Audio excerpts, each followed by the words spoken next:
Oh, well done. Good. Yes. Okay. So Michael Kearney, welcome.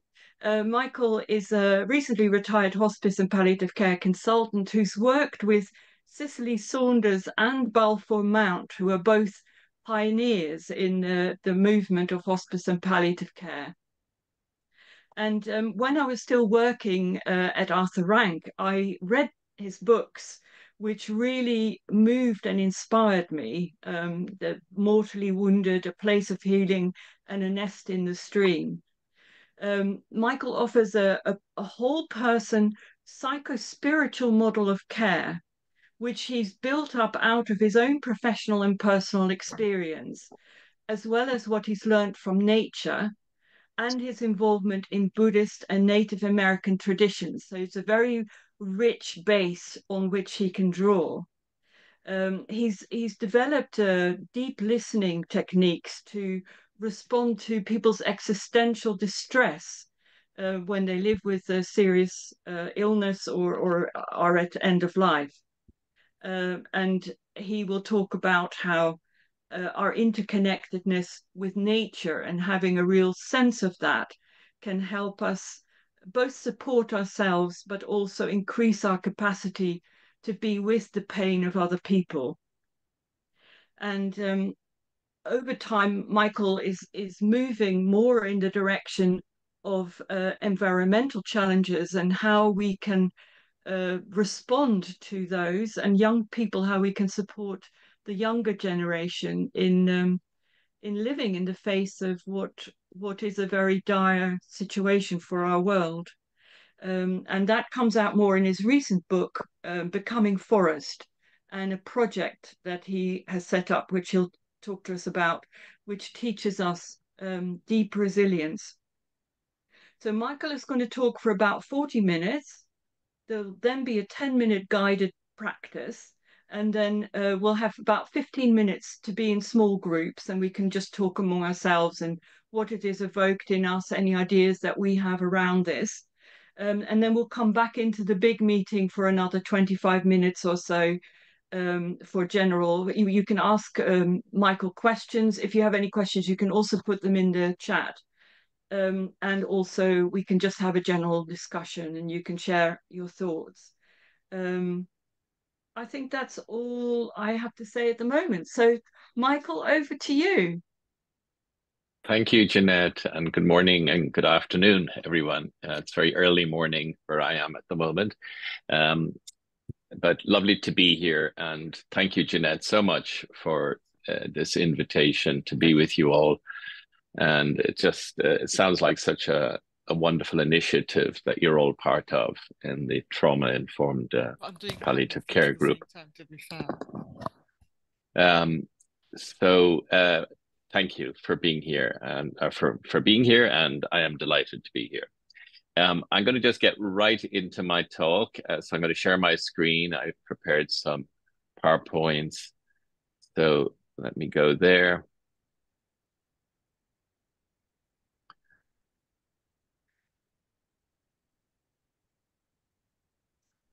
Okay. So as Jeanette said, my interest sort of is rippling out from the bedside in kind of wider circles, and I'll say more about that in my talk. And I've also been for some time prompted in large part by my own experience of burnout, sort of mid-career, in the whole area of self-care and resilience. So I'll be talking about that as well.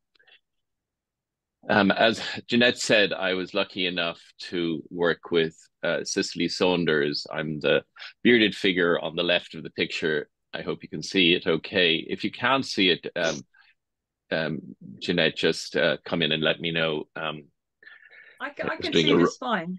You can see it fine. Good, good. Yeah. And if everyone can mute themselves, that would be great as well.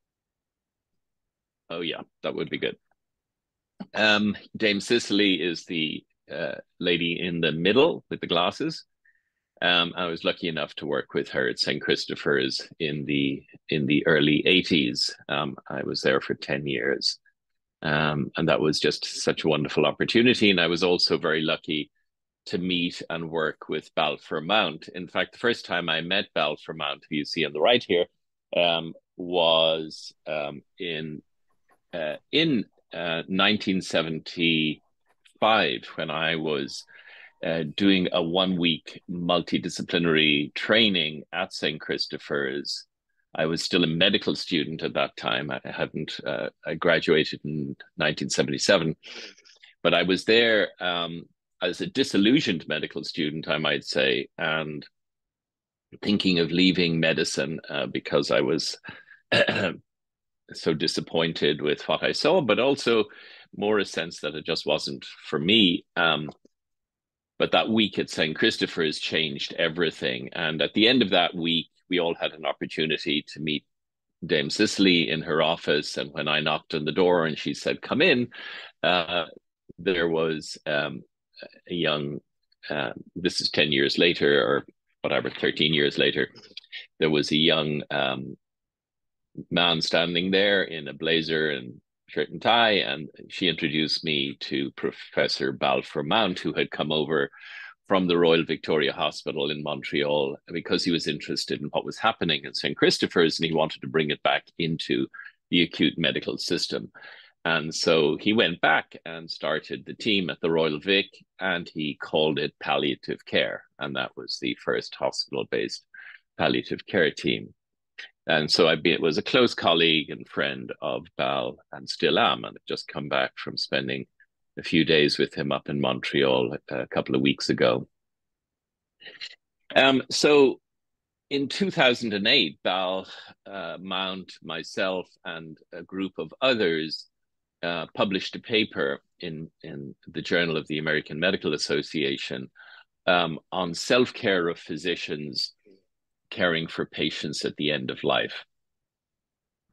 And what we were proposing in our paper was that if we combined mindfulness as we learn through mindfulness practice, mindfulness meditation, but reflective journaling, peer group supervision, if we combine that mindful awareness and self-awareness with our usual self-care strategies of kind of good professional boundaries and time out for regeneration and renewal, if we combine those three things together, it's much more effective as a mode of self-care.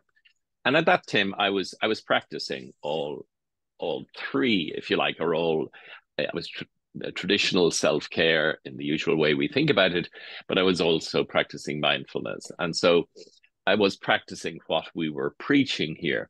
But as I sat the night before I sent in the final edits, I was going through one last time the symptoms of burnout, that overwhelming sense of physical and emotional exhaustion, that sense of depersonalization, maybe slight dissociation in the workplace, and a sense of lack of personal accomplishment, never quite reaching my goal in the quality of care I was offering, that kind of sense of constantly missing the mark. As I was kind of going through those symptoms one last time, the light went on that actually I was experiencing all three, that I was burned out. And it really confused me, hence the exclamation mark at the end, because I was practicing what I was preaching. And it really can pose the question why this was happening, how this had happened, and why this was happening if I was actually, doing my best to practice self-care, to kind of mitigate occupational stress in the best way I could. Why was it happening? And as I reflected on this over time, I realized that it was because I hadn't really learned how to be with my own pain. I'd learned how to be with others' pain, at least to some extent, I kind of learned more what to do, how to help others in pain. Not a lot in medical school is about, one's quality of presence at the bedside. Like that's something I learned more um, from St. Christopher's and my early work in hospice. But so I learned how to be with others in their pain, but I hadn't really been paying attention to my own. Having said that, I had been in therapy for many years, had been also developing mindfulness practice. Um, so, there was a lot of self-reflection, a lot of processing, but somehow that wasn't enough to mitigate burnout. And what I realized, and I'll say more about it later, but in a language this group will understand, is that over the years, at that stage, I'd been working in hospice and palliative care for a little over 25 years. And that on a daily basis, I had been exposed to multiple micro traumas and my self-diagnosis of my cause of burnout is that I was kind of suffering from chronic vicarious traumatization that had sort of just gone in below the radar. I hadn't even realized that my body, my soul had been impacted in the way it had been over time. And so really posed the question for me, was there a better way of being with pain, one that I clearly didn't know about? And around this time, I was living here in Santa Barbara in California at the time, and I organized a conference, a weekend retreat, a contemplative weekend called Silver Branch Perception. And this was a weekend with two Native American teachers, Wolf and Lisa Wapipa, a couple who are teachers of mine and friends of mine. And so this was just an extraordinary opportunity where they were willing to spend the weekend sharing their wisdom with a group of us in this amazing place called the Casa de Maria, which is a conference center. It's situated in the hills behind Santa Barbara under these old oak trees with a creek flowing through the grounds.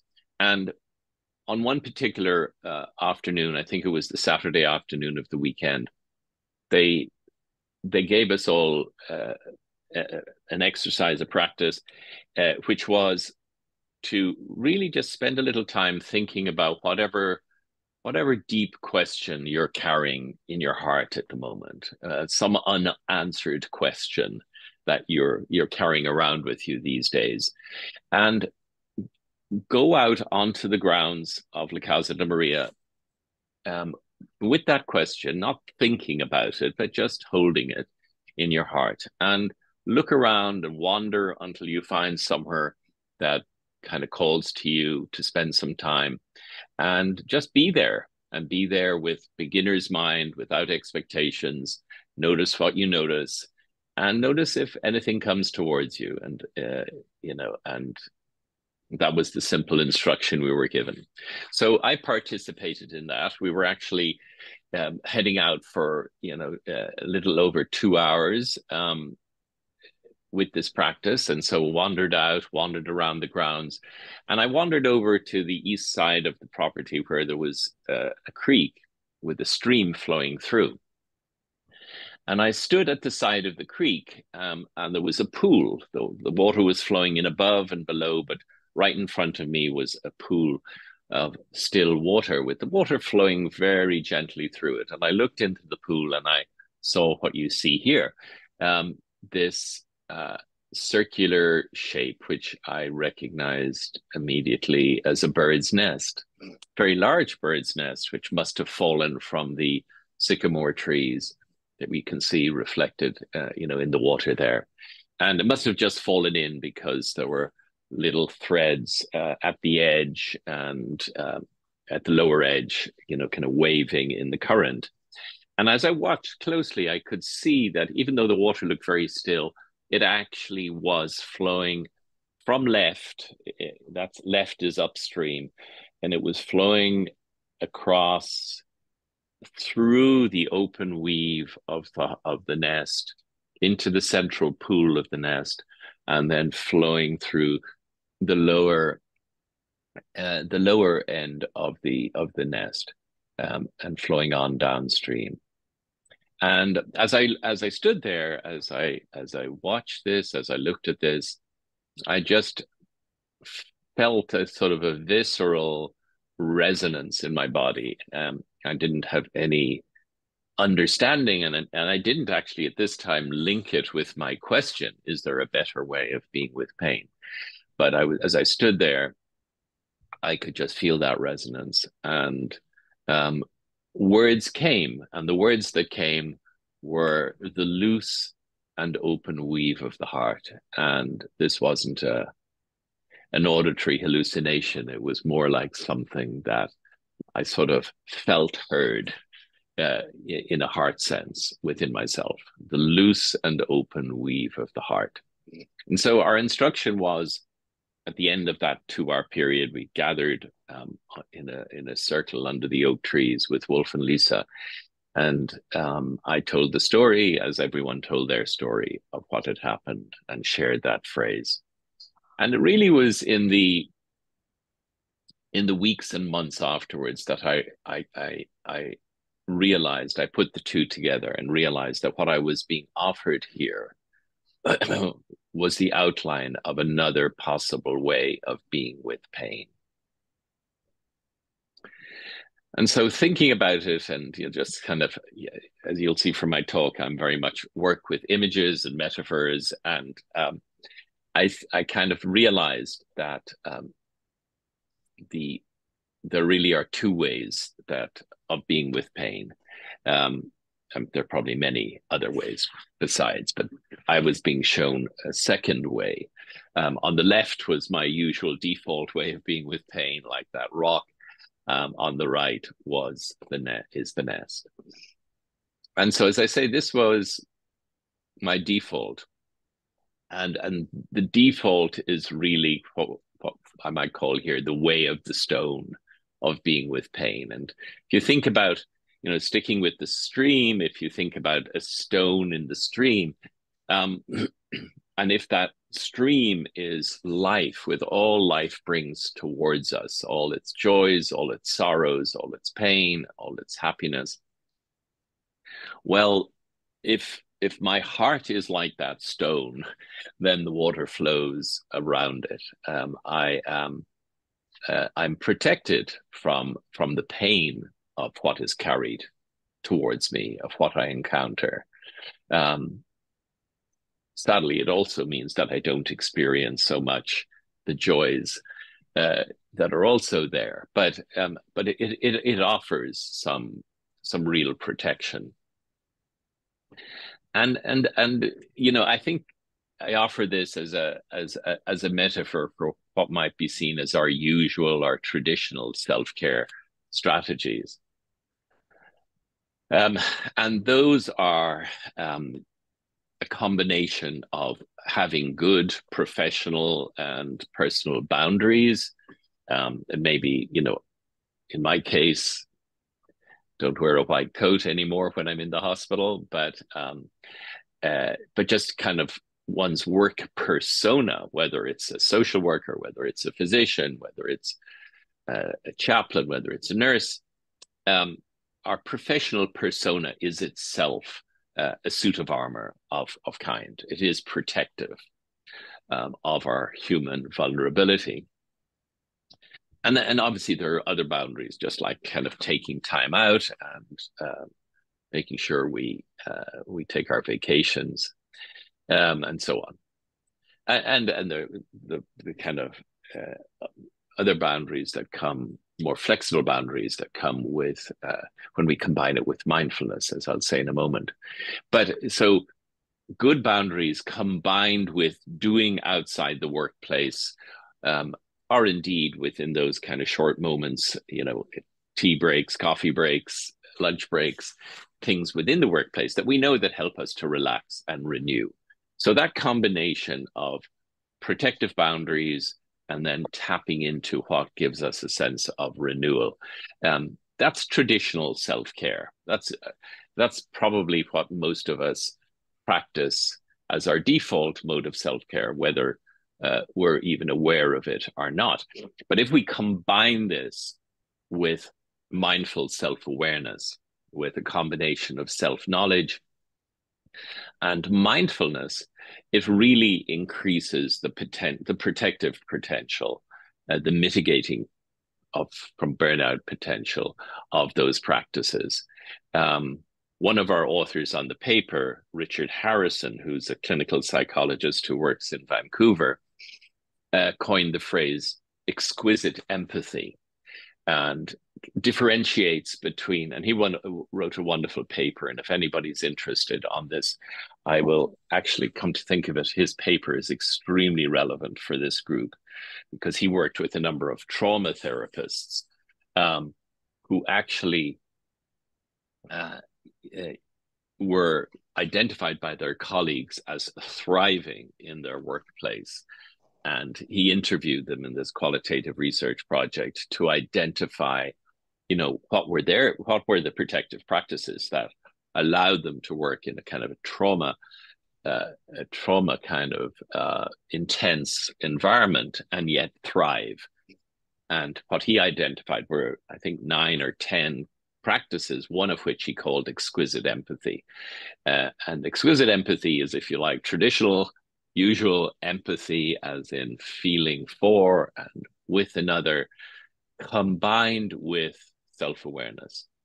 And that allows us as clinicians to be highly present, sensitively attuned, finely boundaried, because that mindfulness brings the capacity of metacognition or meta-awareness, which allows us to be in a situation and at the same time, in real time, to be aware that we're in that situation and how we are experiencing it, how we are feeling, and allows us to move in closer or take a step back. So that combination of mindful self-awareness with the traditional boundaries and rest and relaxation is a very potent combination. And that's the way of the stone. And that is protective. Those practices act like a shield to protect us against what's coming towards us that's potentially painful, traumatic. The problem is if these are our only ways of self-protection in a stressful situation, if that's our only, if that default is our only way of reacting and responding. Hey, I want to thank you so much for joining the. If that is our situation, then there is a danger over time of those mechanisms solidifying and ossifying, hence the way of the stone.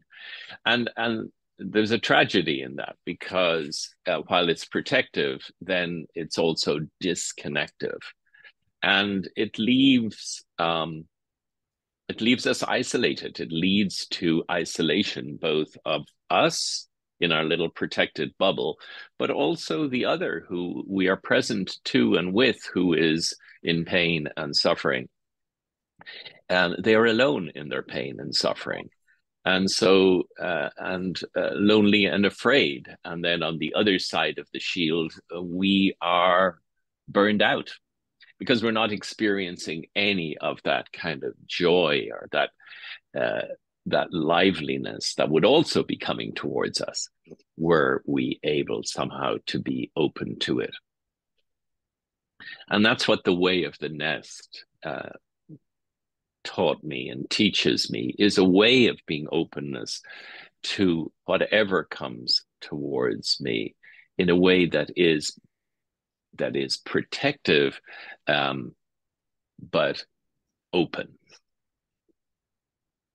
So let me say a little bit more about that and how that works. And as I kind of stood there looking at the nest, I noticed, as I say, that There was a very gentle flow. I could see tiny little particles of leaves, being carried from left across, through, out, the other side. I could see the flow of the current. The little leaves coming in on the left, the little threads weaving their tails on the right. So there was a flow through the nest. And then there was that central pool where the water kind of maybe for a moment lingered on its way through. And so if I was to imagine what the nest was saying to me about how to be with pain, it was to be open to the pain, to actually allow yourself to be open, and don't be afraid of the pain. As one of my teachers and mentors, Joanna Macy, puts it, our pain for another who is suffering, or for our world which is suffering, is actually a symptom of how deeply connected we are with the other. And by allowing ourselves to open and to experience and to feel, we actually come into a deeper felt sense of our connectedness.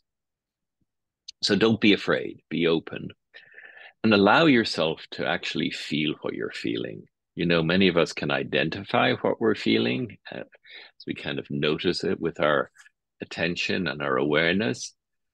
But I realize, certainly for myself, that I feel a lot, but I don't actually feel what I'm feeling. And I know you, as a group of social workers, will understand what I'm talking about and describing here. Actually allowing ourselves to experience what we're experiencing for just a few moments, but not holding on to it. We don't have to hold on to it. It's not about clinging to it. It's about opening to it. It's about allowing ourselves to experience it, but we don't have to hold on to it. It's not necessary to do so, because while the wound may be ours, a wound in our psyche, perhaps, the pain is energy, like the actual water in the stream. The pain is energy that actually doesn't belong to us. It's energy that belongs to life. And so allowing the pain to flow through, recognizing that it's part of this deeper flow that is coming towards us, coming through us, moving through us. So surrendering, not holding on to that deeper stream. And I think my biggest takeaway from the nest in the stream, and I continue to have insights and learnings, these years later, but is that suffering, the distinction between pain and suffering, is that suffering is where we're in pain on our own, where we're in pain in isolation. That's what makes pain unbearable. That's what turns pain into suffering.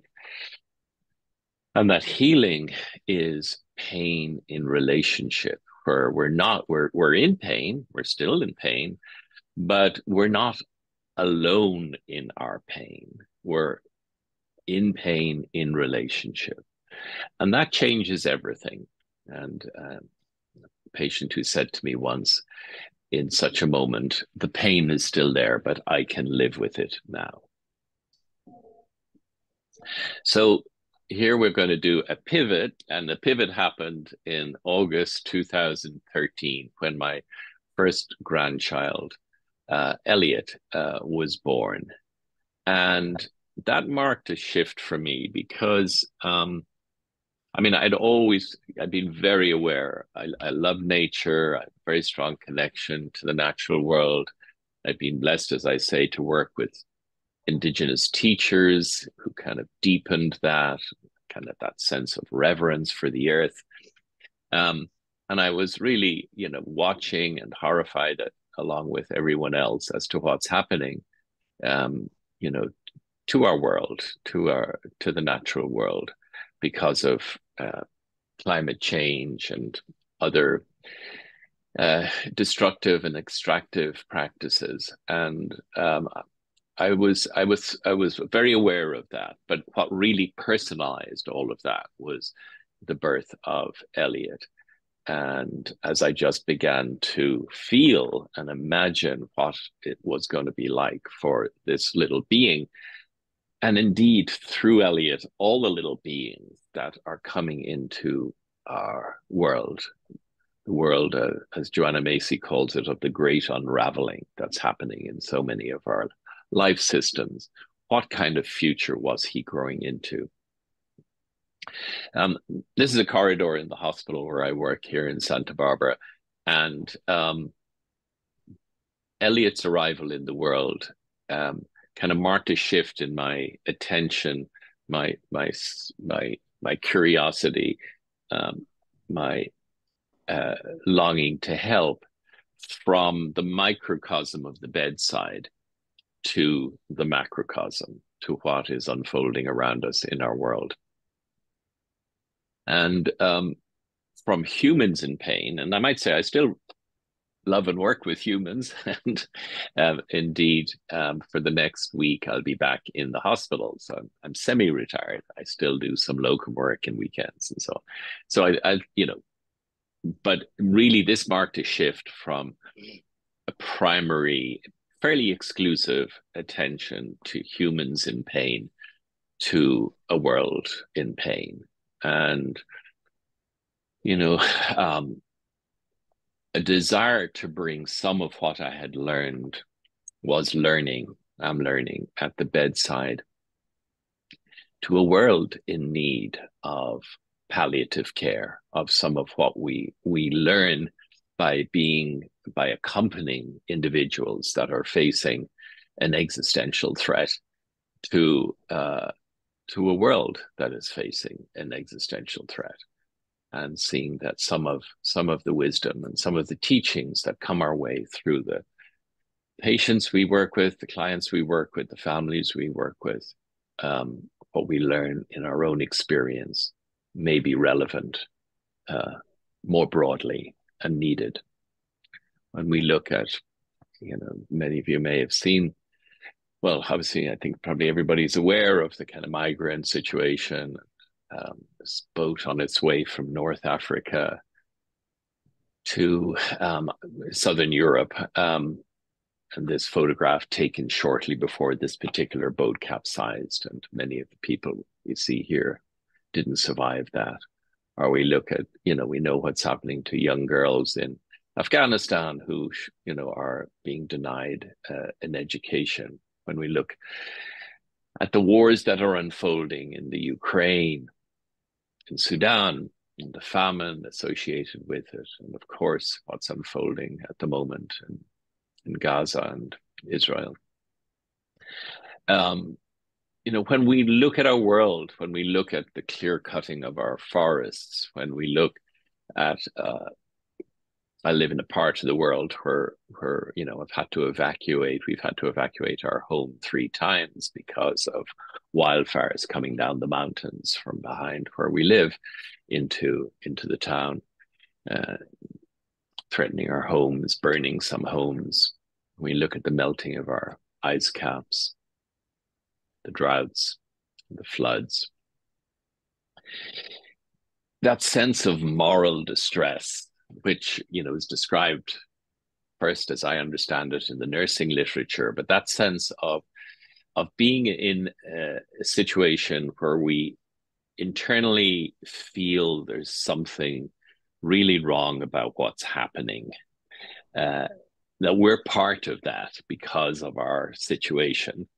But because of the situation we're in, we're actually impotent to do anything to make a difference.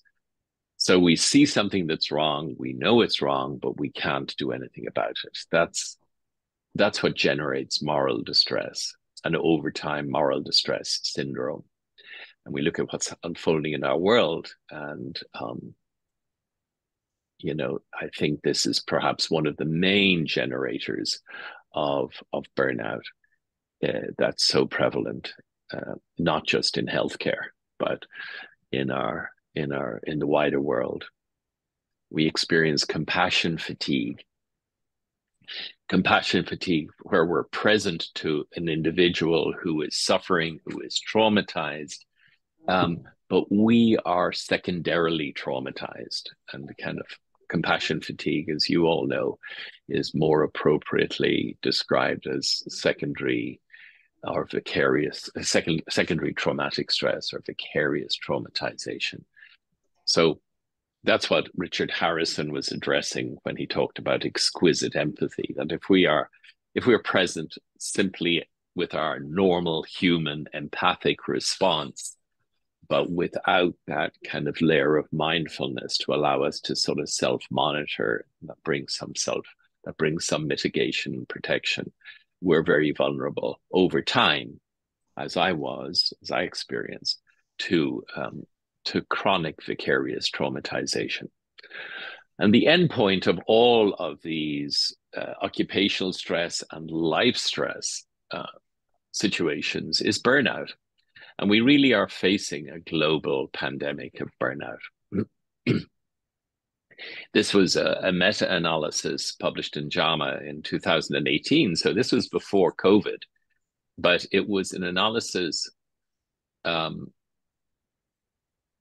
182 studies involving over 100,000 physicians from 45 countries, and over a 17-year period from 1991 to 2018.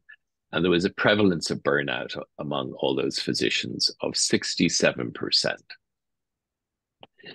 Another study published in 2022 by Asana looked at over 10,000 knowledge workers across 7 countries and found approximately 70% of people experienced burnout in the prior year. So we're talking about a global phenomenon, at the root of which is disconnection. And that's the tragedy, because, you know, these symptoms of exhaustion, of dissociation and disconnection and lack of personal accomplishment are all symptoms of that retreat into behind the shield, which has become the stone, which has become ossified, which has disconnected us in those internal attempts to protect over time against the chronic flow of pain that's coming towards us. So what I realize is that self-care as we know it, or what we might call self-care 1.0, is simply not enough. We need something more. We need to rethink self-care. Not to abandon traditional self-care, not to abandon traditional self-care combined with mindfulness. Those are extremely valuable and will be protective in many situations. But they're not enough for our world and what's happening around us. And it raises the question, how can we stay present and not retreat into overwhelm and apathy and disconnection? How can we stay present to a world on fire without burning out? And for me, nature has pointed the way and continues to point the way. And Janet mentioned my book, The Nest in the Stream. And so the nest in the stream is one of a number of stories that I tell in this book about how nature has taught me to be with pain. But that model of the nest in the stream is one that I live with and continue to gain from and benefit from. But here's another metaphor for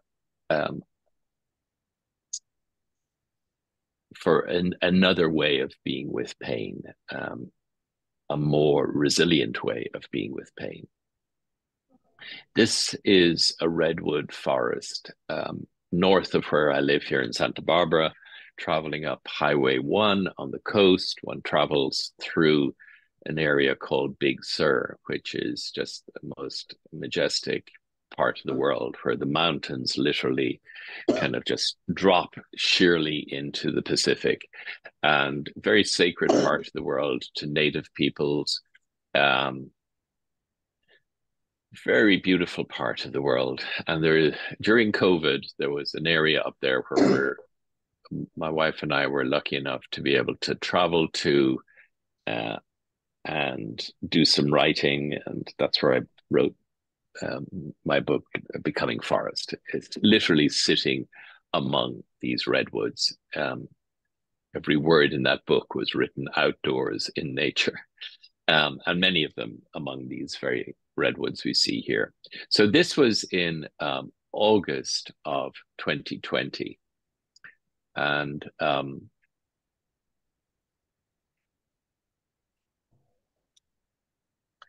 when I came back just a few months later in December, this is what it looked like. A wildfire had swept through the mountains of Big Sur and devastated a lot of the forest there, including a lot of the redwoods, and including this particular redwood that you see here on the right. This stump broken midway through its trunk, just charred, like the ashen background, all the leaves burned. So this is how it was in December 2020. So I wasn't able to visit again for about 18 months. But in May of 2022, when I revisited and I went back to that particular burnt stump, this is what I found. These shoots, these redwood shoots, were sprouting up from the root bed of the redwood, and were bursting out of the trunk of the redwood. And so for me, this just filled me with awe and amazement as I stood there watching it. And what I kind of recognize here is what I like to call deep resilience, that this redwood was resilient, and its resilience came from its deep rootedness. Not only were its roots deep, but even deeper than the roots is this incredible mycorrhizal network, which is linking all the trees in the forest, so that the nutrients from the healthy trees, the surviving trees, can actually feed the damaged tree, and kind of signals and information moving back and forth. And this redwood had survived because of its underground rootedness in this deep web. And so coming back to how can we be with our world in pain? How can we be with a world on fire without burning out? How can we be with the tsunami of suffering that is our world in so many ways? And I think that to survive the relentless tsunami of suffering, we need, as the nest teaches, to let it flow through us. That brings us actually paradoxically into deeper connection, to let it flow through us, our feet rooted in what isn't afraid and what doesn't die. Our feet rooted like the roots of the redwood in this incredible web of life that we are an integral part of, despite our delusion of separateness that we all live with so much of the time. And perhaps this is what self-care 2.0 actually looks like. Not that we don't need self-care 1.0, but we need a wider circle, a wider understanding. In addition to those protective practices of self-care 1.0, we need to find, whatever this means for us as individuals, we need to find our ways of tapping into deep resilience. And so a final metaphor for deep resilience. And this is, as you can see here, a glass of water, cup of water, and that's salt in the teaspoon next to it. And so if one can imagine that somehow our heart is like that glass of water, if we try and hold that spoon of salt, if we put that spoon of salt into that cup of water and stir it, if we try and hold it all on our own, it's going to be unbearably salty and undrinkable, and we're going to suffer. Whereas if we take that same spoon of salt and we walk to the edge of this vast mountain lake and we put that spoon of salt into the water and we then taste the water, the salt is undetectable. We can't taste it.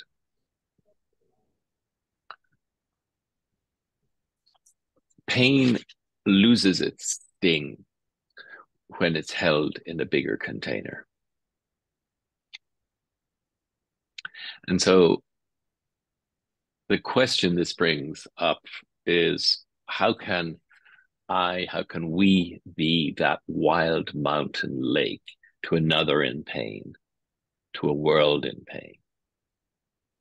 What does that mean for us? How can we do this? How can we live this? How can we embody this? And that's a very individual question. It's a question for each of us to ask if we want to, and to try and find an answer to for ourselves. But, from the great wisdom traditions, and from a lot of research, including another paper, and actually, Jeanette, I'll send you afterwards both these papers that I'm referring to here. One is Richard Harrison's paper, and the other is a paper by Balfour called Healing Connections.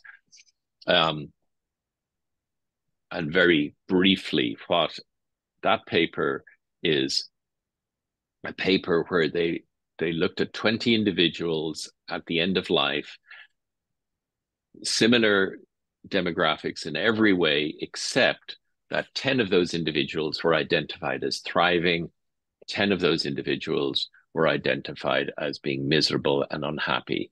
And again, did qualitative research and interviewed and found commonalities, and found, in essence, that those that were thriving in adversity were those that had healing connections with themselves, with others, with the phenomenal world, with ultimate reality, however they understood and experienced that. Whereas the individuals who were miserable and rated their quality of life as very poor were individuals who were isolated in their pain, didn't have those healing connections. So it's a wonderful paper and a very important one. But what that shows is that relationships, places, activities, practices that bring us into a bigger context than what Alan Watts calls our skin encapsulated egos, coming doorways into that, and then resting in that, and maybe over time that becoming a new basis of operation for how we are with others and our world. And our intention in doing so matters, that we are entering that doorway into deeper rootedness and connection with the intention to relieve suffering, our own, others, our worlds. Intention matters. So the question I want to leave you with to ponder and to maybe bring with you into the discussion in a little bit is just to think about, what is your doorway into the wholeness that's already there, that deeper living web that we are an integral part of. What is your particular doorway there? Your particular doorway to deep resilience, and how much is it part of your life? So that's it. Thank you. And that's Becoming Forest, and those connections are ones perhaps Jeanette will also share with you if you wanted to. My website has a number of guided practices, like the little one I'm just about to lead you in. And then a new website, becomingforest.com, is just beta testing at the moment, but it is live. So I would like to just lead you now in a short practice. If you, obviously, an invitation, if it's something you'd like to do, it's just 10 minutes, a guided meditation practice to try and give you a little taste of a doorway into our wider, deeper identity as interbeings, as Thich Nhat Hanh puts it, the Zen Buddhist teacher. We're not just human beings, we are interbeings. We're not just little billiard balls. We're more like waves on an ocean, or that mycorrhizal web. So just invite you to find your meditation posture. Just maybe sitting with your feet on the ground, your seat on the chair, straight spine, soft shoulders, soft belly.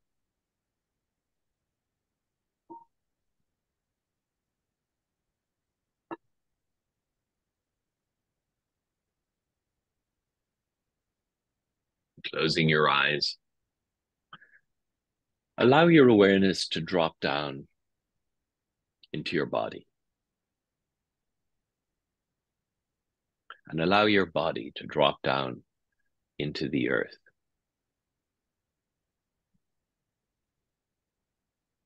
Into those sensations of contact between your feet and the ground, your seat and the chair.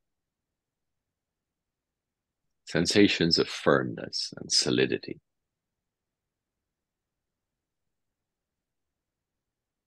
Just notice, sense into that contact between your body and the ground, your body and the earth. When you're ready, allow your awareness to rise up, filling the whole space of your body, from the soles of your feet to the crown of your head, mindfully aware.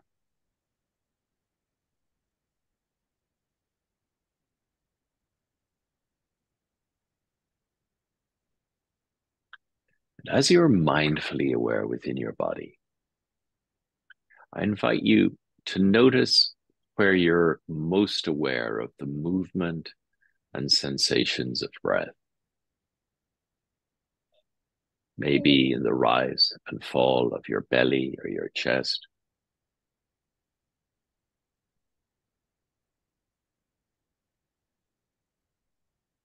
Maybe in the subtle flow of air moving in and out of your nostrils.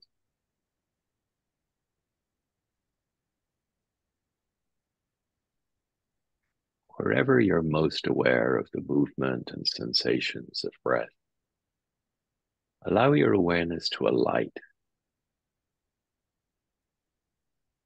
on the movement of breath, like a feather on a wave that rises with the rising breath,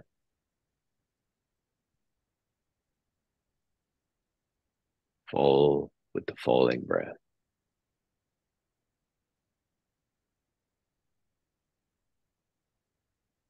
And I invite you to notice everything about the rising breath, all the way through the rising breath.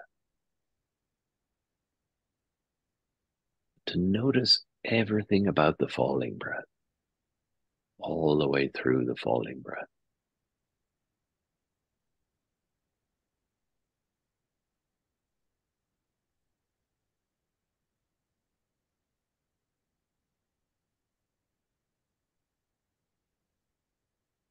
And I invite you to feel everything about the rising breath, all the way through the rising breath. To feel everything about the falling breath, all the way through the falling breath.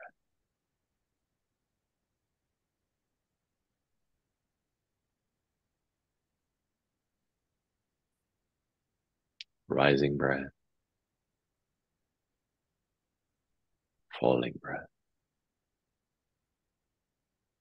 And if you notice your mind has been carried away with thoughts or distractions, as soon as you notice this, let go of the thought, relax, allow your awareness to fall back into your body, to alight once more on the gentle rise and fall of the body's breathing.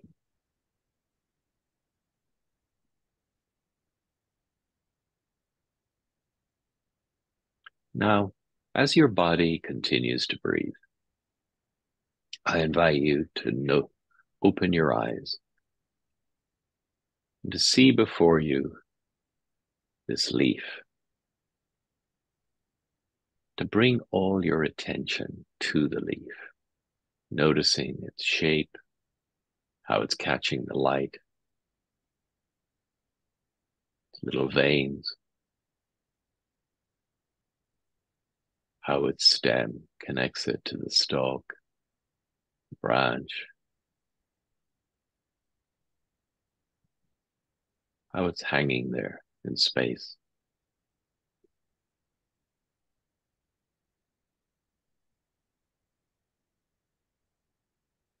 As you continue to look at leaf, I invite you to allow your awareness to drop down into your body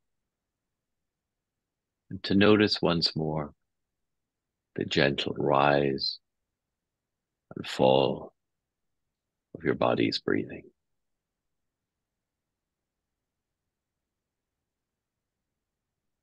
And I invite you to gently close your eyes,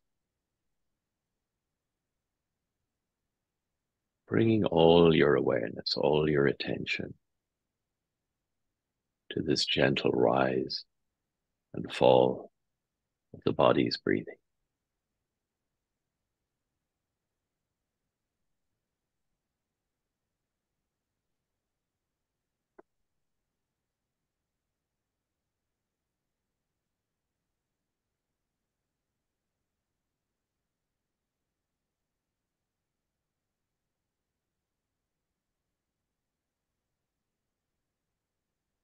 And know that your breath, your breathing is not just yours.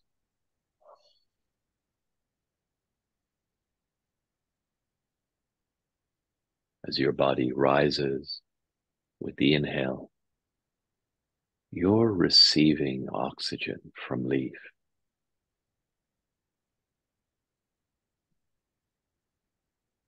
As your body falls with the exhale, you're releasing carbon dioxide to leaf.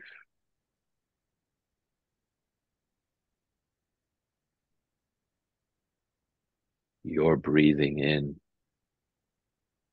is leaf's breathing out.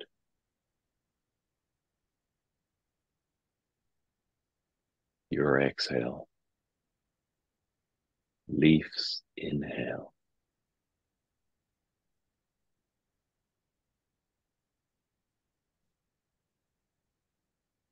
Your breath, your breathing is a reciprocal dance between the leaves of your lungs and the lungs of the leaf.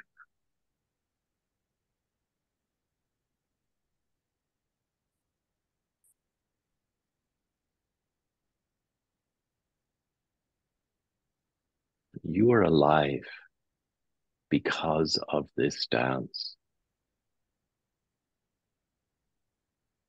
And this little leaf is this little leaf because of this dance.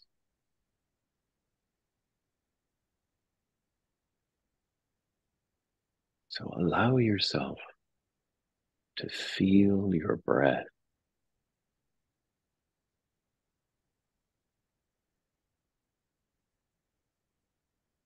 Feeling your breath. You're feeling what your interdependence with leaf, with tree, with forest actually feels like.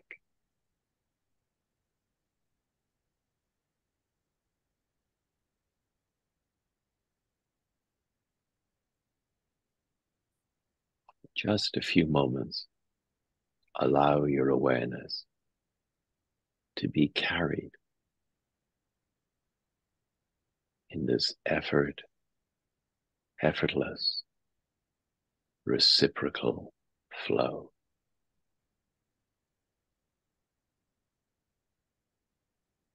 You don't have to do anything. Your body is breathing all by itself.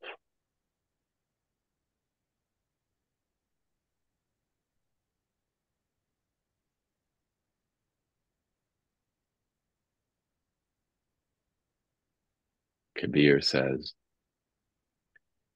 something inside me has reached to the place where the earth is breathing.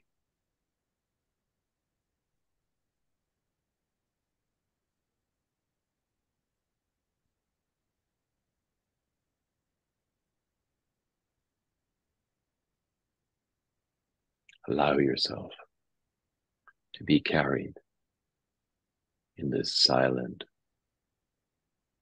effortless, reciprocal flow.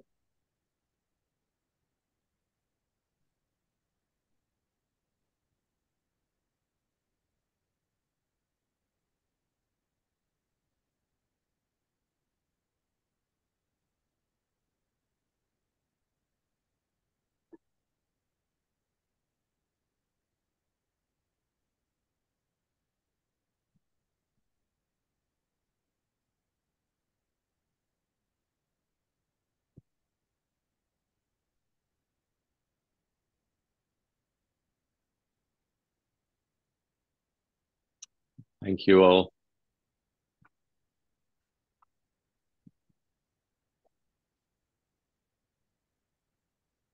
So much, Michael. You're welcome. That was a wonderful talk and a really helpful exercise at the end. Wow. I'm wondering what we want to do. If we break into small groups, we probably won't have very long for our opportunity to ask questions or give reflections on how Michael's talk has impacted on us. So I wonder how people feel about going straight into the kind of plenary stage of things. Would that feel all right, or would we feel that we've been missing out on the small group part? I don't know how we take a poll. What do the other people from the project group think? And Michael, what do you think? How can we best move this forward? Any thoughts, I think anyone? my sense is, I mean, I'm sorry, I kind of talked a little bit too No, long, but not at all. I'd love to. I think maybe to open to discussion. I'd love to hear what people think and hear some Yeah, of your thoughts and reflections. Yeah, that yeah, would be just my that's my feeling too. And don't feel you've talked too long. I mean, it was perfect. What you gave us was absolutely wonderful. So, yeah, don't don't feel that you've talked too okay. long. Okay. Um, okay, so shall we open it to the floor and Rachel, I hand over to you at this point, I think. And anyone Yes, who has questions can also put them in the chat if they don't want to ask them in person. Yeah, I will just stop the recording, which is what we usually do, if that's okay.